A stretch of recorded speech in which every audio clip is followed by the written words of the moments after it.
이거거든요, 이거.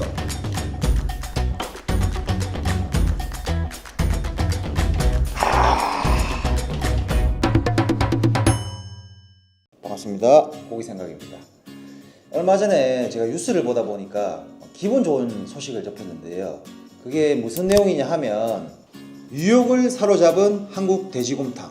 올해 뉴욕의 최고의 요리 8선에 한국식 돼지곰탕이 선정됐다고 합니다. 평론가 말에 의하면 매일 먹어도 질리지 않는 맛, 그러나 특별한 날에 먹으면 더욱 좋은 것이라고 평가했습니다.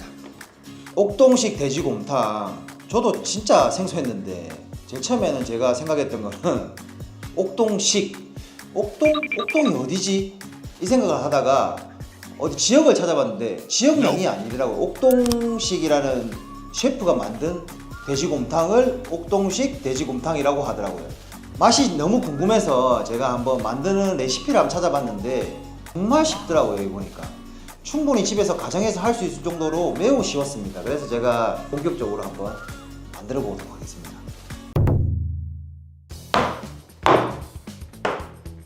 먼저 저희가 준비한 고기는 돼지 앞다리살, 한돈 앞다리살을 준비해 봤습니다. 그 옥동식 돼지국밥을 보니까 버크셔 K를 사용하던데, 버크셔 K라는 품종은 주위에서 저희가 구하기도 쉽지 않고 가격도 비싸고 해서 가장 쉽게 구할 수 있는 재료인 한돈 앞다리살을 구해봤습니다. 2kg 정도 하면 한 25,000원 정도에 구할 수 있습니다. 비교적 저렴하죠. 버크셔 K는 사실 한 5만원 정도 하거든요. 그렇기 때문에 한돈 앞다리살로 해도 충분히 이게 가능할 것 같아서 2kg 정도 준비해봤습니다. 그리고 나머지 재료를 보시면 무를 준비해봤고요. 그 다음 대파, 마늘, 생강. 돼지에는 생강 꼭 들어가야 됩니다. 생강이 들어가야지. 다른 재료는 사실은 크게 중요하지 않지만 생강은 꼭 들어가야 된다 생각합니다. 왜냐면 생강이 들어가야 돼지 잡내를 제거할 수 있거든요. 우엉은 옥동식 돼지국밥의 시그니처라고 할 수 있거든요. 기름기를 잡아준다고 하는데 사실 집에 없으면 안 넣으셔도 됩니다. 하지만 옥동식 돼지국밥의 시그니처라고 하니까 저희는 이번에 꼭 한번 넣어보도록 하겠습니다. 그리고 마지막으로 소금을 준비해봤는데, 소금은 저희가 전체적인 음식에 간을 하기 위해서 준비했습니다. 이 재료를 가지고 요리를 시작해 보도록 하겠습니다.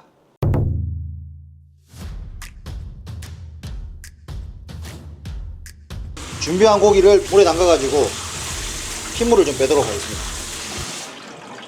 먼저 옥동식 돼지곰탕을 만들기 위해서 가장 중요한 작업이라 생각되는 부분이 이 부분인데, 돼지고기의 불순물을 한번 제거를 해준 다음에 곰탕을 끓였을 때 가장 깔끔한 맛을 낼 수 있거든요. 그리고 돼지 잡내도 이렇게 한번 삶아줌으로 인해서 제거를 할 수 있고, 돼지를 넣어가지고 한번 데쳐주는 과정, 이 과정이 가장 중요하다 생각됩니다. 끓는 물에다가 이렇게 한번, 이 과정은 한 10분 정도 해주시면 될 것 같아요. 어느 정도 삶으면 완전히 익히지 마시고 조금만 삶았다 싶으면 한번 건져내 주세요. 이렇게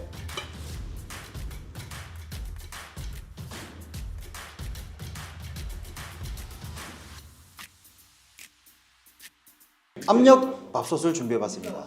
압력밥솥을 준비한 이유는 옥동식 돼지곰탕은 보면 약탕기에 제조를 하던데 가정집에 약탕기 없으시잖아요. 제가 그래서 약탕기 대용으로 압력밥솥을 이용해서 만들어 보도록 하겠습니다.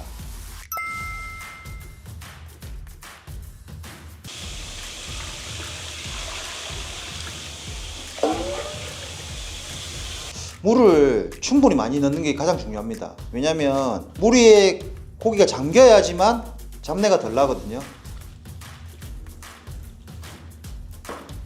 제가 압력솥에 넣고 불을 켰는데 추가 넣을 때까지 기다려 주셔야 돼요. 일반 소스로 하신다고 하시면 1시간 반 정도 끓이시면 됩니다. 이렇게 압력솥에 추가 돌기 시작하면 30분 동안만 더 끓이도록 하겠습니다. 이게 한 30분 정도 조리를 했는데 이렇게 추가 돈 다음에 한 30분 정도 있다가 이렇게 불을 꺼주시면 됩니다. 그냥 불을 꺼주시고 30분 정도만 더 기다리면 맛있는 곰탕이 될 것 같습니다. 30분이 지났습니다. 한번 열어보도록 하겠습니다. 이야, 제대로 되는데 이거.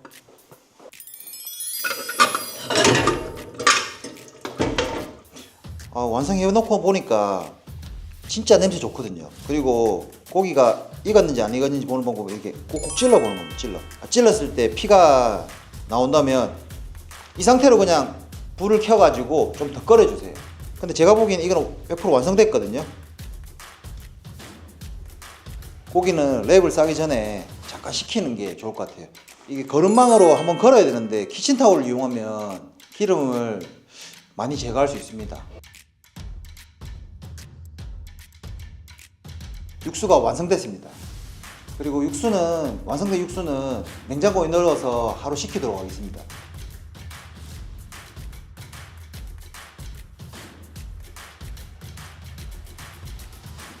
옥동식 돼지 곰탕을 만들 때 가장 중요한 포인트는 이렇게 예쁘게 말아 주셔야 돼요. 그래야 고기를 썰 때 예쁜 모양이 나올 수 있겠죠. 이 상태로 냉장고에서 하루 있다가 뵙겠습니다. 자, 하루가 지나서 준비된 고기를 가져왔습니다.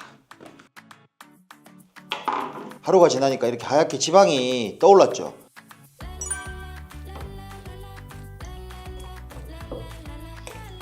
하루 식히니까 매우 딱딱해졌습니다. 이거 저희는 이거를 육절기를 사용해서 얇게 썰 건데, 슬라이스를 할 건데, 가정에서는 잘 되는 칼로 얇게 썰어 주시면 될 것 같아요.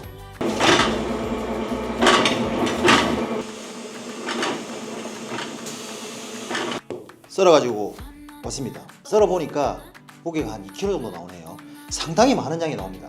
2kg만 하면 제가 보기에는 한 10인분 정도 될 것 같아요.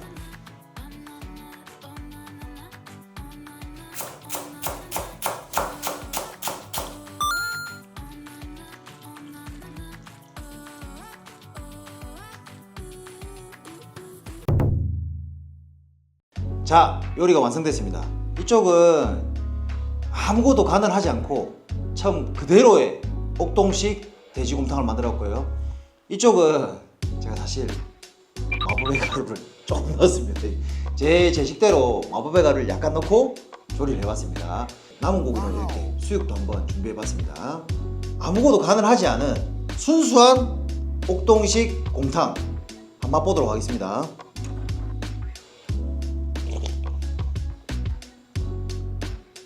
맛은 괜찮아요. 이게 약간 슴슴한 맛에 뭐라고 해야 되지, 냉면으로 치면 평양식 냉면 같은 그런 맛이에요. 이게 자기가 여기서 자기 취향껏 뭐 새우젓이나 소금을 넣어가지고 간을 좀 맞춰서 드시면 더욱 맛있게 드실 수 있을 것 같아요. 그리고 약간 제가 마법의 가루를 넣은 옥동식 돼지곰탕입니다.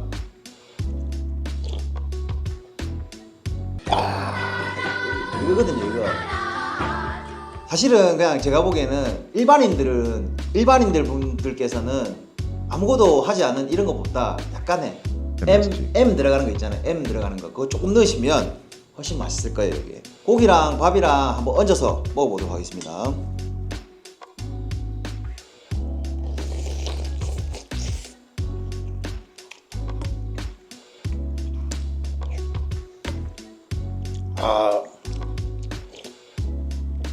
진짜 맛있네요. 일반 수육도 한번 먹어보도록 하겠습니다. 수육에다 김치 한번 넣어가지고, 집에서는 전자레인지 좀 돌려가지고 드시면 맛있을 것 같아요.